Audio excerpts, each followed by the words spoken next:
Good morning friends. राज अभ्यास मंत्रमध्ये मी तुमचं स्वागत करते. आज आपण DL मधील F1 बालकाचा विकास व स्वची जाणीव या घटकातील घटक 1 वाढ, विकास आणि विकासाचे विविध दृष्टिकोन पाहणार आहोत. वाढ व विकासाची ओळख. व्यवहारात वाढ व विकास हे दोन्ही शब्द अनेक वेळा एकाच अर्थाने वापरले जातात, परंतु त्याच्यात फरक आहे हे लक्षात घेतले पाहिजे.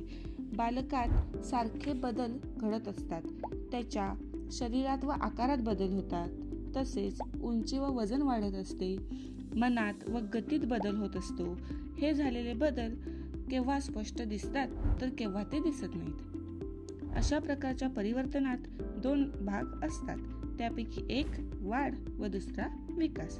वाढ ही संख्यात्मक बदलाशी निगडीत आहे, तर विकास हा गुणात्मक बदलाशी निगडीत आहे. जसे की वजन वाढते, आकार वाढतो, केस वाढतात, हे सर्व संख्यात्मक बदल आहेत.